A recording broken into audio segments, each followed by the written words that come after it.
பாலசுப்ரமணியர் அருளால் நேயர்கள், ஜோதிட அன்பர்கள்,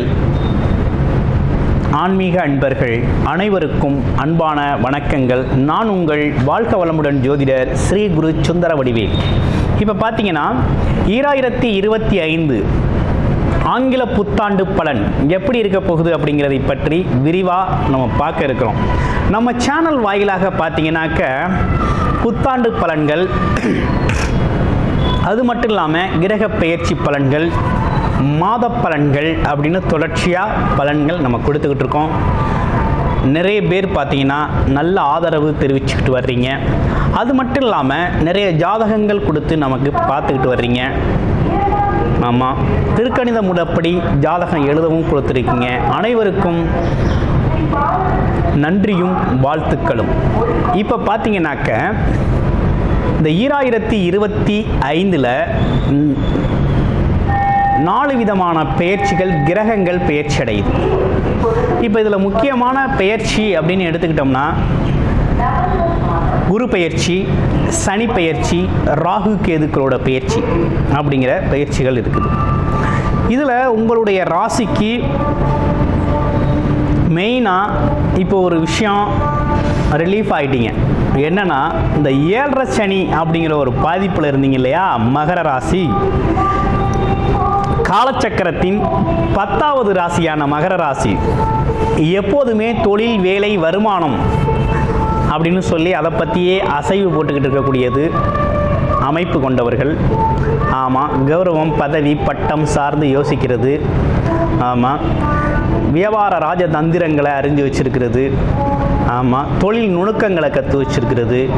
இப்படிப்பட்ட விஷயங்களுக்கெல்லாம் சொந்தக்காரர்களாக இருக்கக்கூடிய மகர ராசி என்பது ரொம்ப ஸ்ட்ராங்கான ஆட்கள்.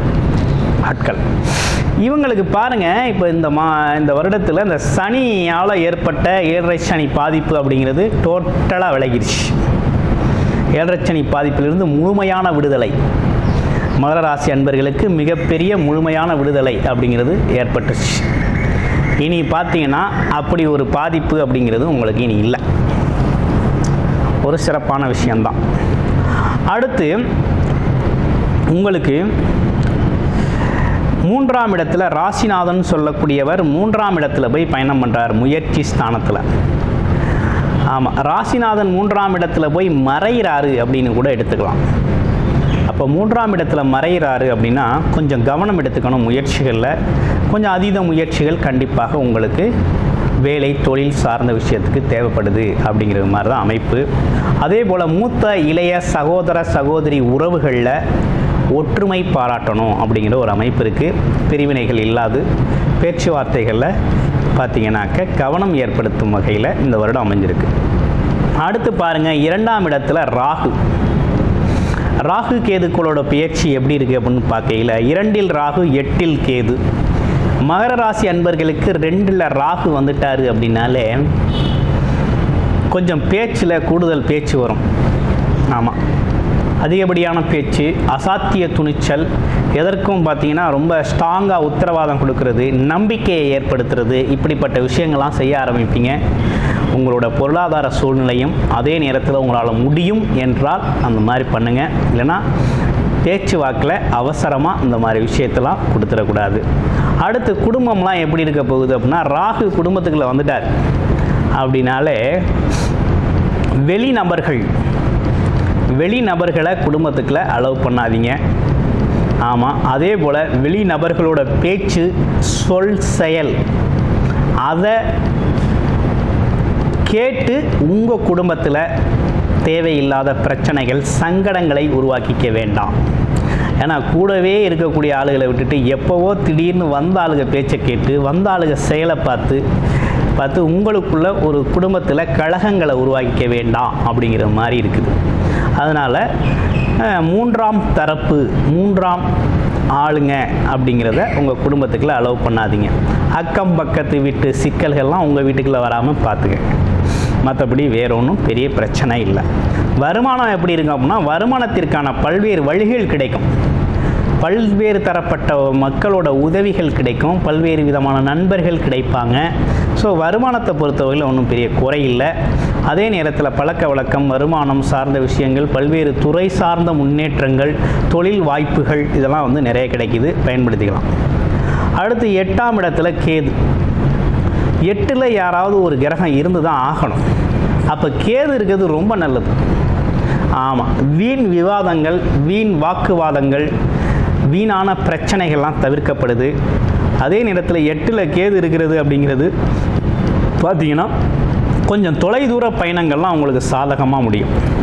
இந்த மார்க்கெட்டிங் துறையில் இருக்கவங்க, சேல்ஸ் துறையில் இருக்கவங்க, அது மட்டும் இல்லாமல் கமிஷன் துறைகளில் இருக்கிறவங்க, இவங்கெல்லாம் கொஞ்சம் திடீர்னு ஒரு பெரிய பொருள் வரவை, பண வரவை பார்க்கலாம். அதே போல் ஆன்மீக நாட்டத்தை கொஞ்சம் ஈடுபடுத்தணும். வாரம் விநாயகர் கோயில் வழிபாடு அப்படிங்கிறது தொடர்ச்சியாக செஞ்சுக்கணும்.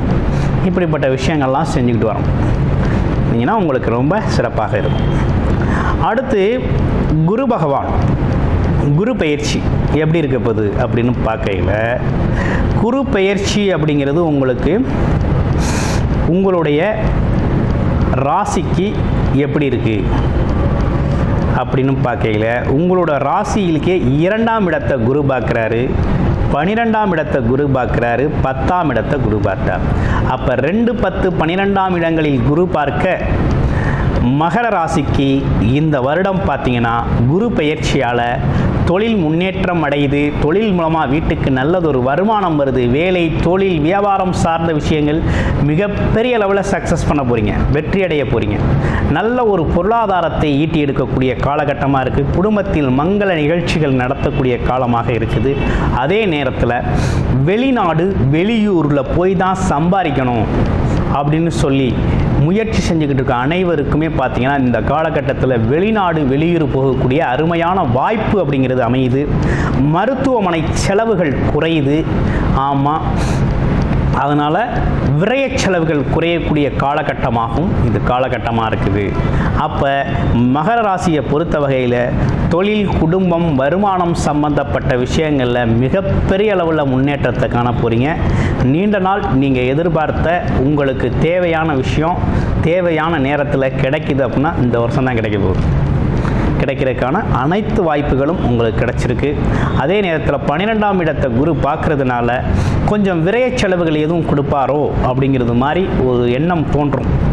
இந்த 12ல் பார்வை விழுகிறது அப்படிங்கிறது என்னன்னா, வெளியிடங்களுக்கு போயிட்டு வர்றது, தூரதேச பயணங்கள் மூலமாக லாபம், வருமானத்தை ஈட்டக்கூடிய வகையில் தான் அது அமையுது. ஏன்னா குரு பார்க்க கோடி நன்மை. குரு பார்த்தாலே நமக்கு நன்மை தாங்க. பல்வேறு வழிகளில் நமக்கு நன்மை தான் சேரப்போகுதே தவிர கெடுதல் அப்படிங்கிறது அதன் மூலமாக வந்துடாது. அப்போ இந்த காலகட்டத்தை பொறுத்த வகையில் என்ன விதமான வழிபாடு நல்லா இருக்குது அப்படிங்கிறத பார்க்குறோம். வழிபாடு அப்படின்னு எடுத்துக்கிட்டோம்னா, இப்போ உங்களுக்கு மகர ராசியை பொறுத்த வகையில் 2 விதமான வழிபாடுகளை தொடர்ச்சியாக நீங்கள் செஞ்சுக்கிட்டு வரணும். ஒன்று, சனிக்கிழமை தோறும் சனி பகவான் வழிபாடு, சனீஸ்வரன் வழிபாடு செய்கிறதும், அது இல்லாமல் வியாழக்கிழமை தோறும் பார்த்திங்கன்னா குரு தட்சிணாமூர்த்தி வழிபாடு அப்படிங்கிறத தொடர்ச்சியாக செஞ்சுக்கிட்டு வாங்க.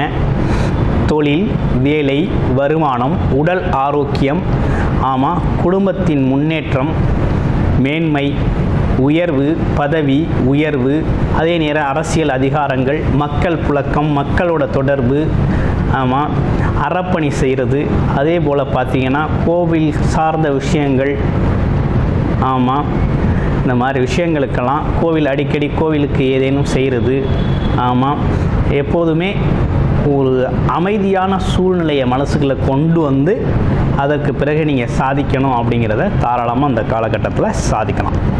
அப்படிப்பட்ட ஒரு நல்ல அமைப்பு தான் உருவாகியிருக்குது. ஸோ மங்கள நிகழ்ச்சிகள் குடும்பத்தில் நடத்தக்கூடிய ஒரு நல்ல காலகட்டமாக இந்த காலகட்டம் அமைஞ்சிருக்கு. குழந்தைங்களுக்கு திருமணம் செய்கிறது, சுப நிகழ்ச்சிகளை நிறைய நடத்துறது அப்படிங்கிற ஒரு விஷயமெல்லாம் இந்த காலகட்டத்தில் நடக்கும். கிட்டத்தட்ட மகர ராசியை பொறுத்த வகையில் ஒரு நல்ல காலம் தொடங்கிருச்சு. நல்ல காலத்துக்கான விஷயங்கள் நடக்க ஆரம்பிக்க போகுது. உங்கள் வாழ்க்கை வளமாக போகுது. நன்றி, வணக்கம், வாழ்த்துக்கள். அனைவருக்கும் ஆங்கில புத்தாண்டு நல்வாழ்த்துக்கள்.